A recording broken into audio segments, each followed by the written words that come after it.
as you begin to focus upon these very few premises that are law-based, that are universal, and begin to deliberately apply them from your point of knowing, it is our promise to you that your then deliberate approach to life will be delicious. And you will never again be confused about how things are coming to you. You won't be confused about your life, and you won't be confused about anybody else's life. And you won't be asking law of attraction or anything else to be an arbitrary judge of you and everyone else. You won't be asking the impossible things that so many humans are asking, which is, let's just bang around together and let's manifest all over the place, wanted and unwanted, and then let's find some judge who is standing outside of us to evaluate the rightness or the wrongness of our behavior or of our creation or of our attraction, and then we will try to mimic whatever the Great One decides is the right way to live. And we say nothing like that is anything close to what you knew when you made the decision to come into this time-space reality, because you knew that you are source energy, and you knew that you would be coming forth into a variety of contrast that would stimulate within you a constant new awareness of improvement. New desire would be born all day, every day within you. We call that step one of this creative process. Contrast causes you to ask. You can't stop it. Don't try. Every moment of the day, there is something new that is occurring to you that would be an improved condition. That's what the evolution of all species is about. And when you go with the flow of that, rather than bucking the idea of it, things will begin getting easier for you immediately. You can't stop becoming. So step one causes you to ask all day, every day. When you get into a sleeping room that does not have enough closets, it makes you ask for more closets. Now, they're not going to show up today, not in most cases, but your asking puts that request into what we are calling a vibrational reality. This vibrational reality, this vortex of vibration. Our human friends sometimes do not like our depiction of this vibrational reality because it's vibrational, and unless you are in the frequency of it, you can't translate it into reality. It's a vibrational reality, so it's a future manifestation for you. And we love you very much, but you are rather, we love you very much, impatient. We love you very much about those future manifestations. You sort of kind of want things that you want, and you want them now. Because in many cases, the reason you want them is because you believe you will feel better in the having of it. In other words, if I had that now, then I would feel good. But since I don't have it, I don't feel so good, and I'm justified in not feeling so good because I don't have this thing that I want. And so I'm going to stand in this place of not feeling so good because I want that thing that I do not have, and I think that someone should make it available to me, even though I'm offering a vibration that prevents it from coming to me. Someone should call someone. Someone should call someone. There should be someone somewhere powerful enough to make it all right for me, even though I'm offering a vibration that prevents it from coming. Still, someone should call someone. And we say, when you give up on that, when you realize that you've already done the calling, you've already done the asking, that's not the problem. You've asked. Step one has happened, and step two has happened too. You've asked, and it is given. It has been given. It is vibrationally done. And sometimes you say, often you say, well, big deal with the vibrational doneness, because it's not done until I can spend it, okay? It's not done until I can lick it. I want the manifestation of it. I want the reality of it. And we say, we want that for you too, because that's the confirmation of your perfect alignment. But meanwhile, there are a lot of things that are coming into beingness that you could be taking enormous pleasure from if you would allow yourself to understand the process of creation. So step one is contrast causes you to ask for it, and when you do, you launch a rocket of desire that is a little foreign to you because it was born out of your awareness of contrast, often out of your clear awareness of what you don't want. When you know what you don't want, you always know more clearly what you do want, don't you?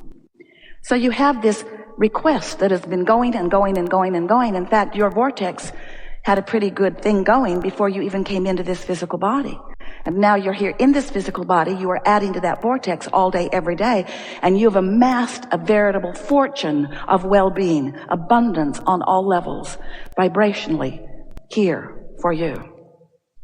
And Source, that larger part of you that was you before you came into this physical body, that is you even though you're in this physical body, that other vibrational part of you who is always collecting the best of that which you've become and holding the vibrational light of that, holding it steady so that you can feel your way to it. That non-physical part of you stands in your vortex in complete vibrational alignment, already having become the full vibrational fruition of everything that you've been asking for. In other words, there is a part of you who stands as the culmination of all that you have lived, who is beaming a signal to you all day, every day, that you can feel your resonance with or not. When you feel eager, you're right there in alignment. When you feel love or in love, you're right there in alignment. In your appreciation, you're right there, tuned in, tapped in, turned on. No resistance whatsoever in your vibration, vibrating at the same frequency of that pure positive energy that is you.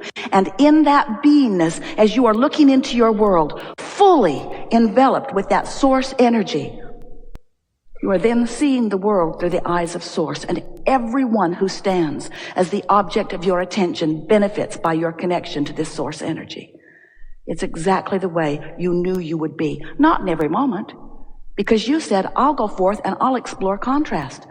I don't want a feathered nest. I don't want someone else figuring it all out for me. I want my personal preferences to count for something. I want my unique, important, extraordinary, unique, important, my special, my important, my unique perspective to matter. So there are lots of moments when you are feeling negative emotion. And that's not a bad thing. In fact, it's a good thing, because in those negative emotion moments, what are you doing? You're launching more rockets. So your step one moments often are negative emotion moments. They don't have to be. But always when you know what you don't want, you're launching rockets about what you do want. So you're launching these rockets, and the source within you is the culmination of that. And now, because Source knows everything that you've been asking for, you don't. You remember bits and pieces, but you've been incrementally honing the contents of your vortex of creation for so long, you cannot even begin to describe the depth and breadth and perfection of that which you have become. But you can feel your relationship with it in every moment of every day. So here's this vortex, and it's vibrating. And it's vivid, and it's real, and it is ready to manifest into your experience anytime you're ready for it. But it's your readiness that is what step 3 is about. The art of allowing is about your vibrational readiness. You can talk about law of attraction all day long, and unless you know what to do with your vibrational presentation, then law of attraction is just going to keep feeding back to you in amplified version what you've got going on vibrationally. But if you want to be a deliberate creator, you must understand the art of allowing part of the process. You got to understand who you really are. You got to feel your way to it, you see. So that's what we're all about here. We want to assist you in recognizing where you are in any moment in vibrational relationship to all that you are. And it's interesting because the more you live this life, and the more this life causes you to expand, then the more important it is for you to keep up to speed with that expansion. There are many people who think, all right, Abraham, I can accept that there's stuff in the vortex, and I'm looking forward to it showing up where I can experience it more fully. And when it does, I'll feel really good. And we say, the trick, the key, the art is to feel really good before the manifestation. And that's what we call getting out ahead of the manifestation. It's the vibrational anticipation. It's the believing it before you see it. It's the feeling anticipation about it, like you did when you were little. Don't you remember? Don't you remember? When you got here, you were so not ready for everything that was coming. You didn't have teeth. Clumsy beyond clumsy. Could hardly even move. If someone else didn't do something for you, you were in trouble. And then, as you began to move around, you were clumsy at best. In other words, you were in the state of evolution, and you were not unhappy in the not able to be. Now, some of you would say, yeah, but I didn't know that then. We say, yes, you did. You were source energy in that physical body, in that little physical body, and you knew what was to come. And in the same way that the source within you knew that you would walk, knew that you would feed yourself, knew that you would begin to realize your beingness, that source within you knows all that you have yet to realize that's in your vortex. And we stand in anticipation of your discovery of it. But there is a word that we want to introduce into the conversation today, because we want you to realize, since you are vibrational beings, that what you call manifestation, what you call the real life stuff actualizing around you, is nothing more than you're tuning your frequency into such a state that you are then able to realize the vibrational nature of it. You're so good at translating vibration, you don't know you're doing it. What you see with your eyes is a translation of vibration. What you smell is a translation of vibration. Here, your fingers, everything about you, all of your physical senses, you're translating vibration into reality. So if you've been listening to us for a while, you've been following our path of guiding you into an awareness that yes, you are physical creatures, beautiful physical creatures. And yes, you are the creator of your own reality. No one else is. But today we want you to leave here with no question within you about exactly how it is you do create your own reality. We want to awaken within you your never-ending awareness from this point forward that you are first and foremost vibrational beings, and that that's what matters more than everything else. And if you stand in any moment in time in the absence of something wanted, we want you to stand back from the discord that you may be feeling in the absence of this whatever it is that you want, as you realize that if this time-space reality has the wherewithal to awaken within you a desire, this time-space reality has the wherewithal to deliver it to you.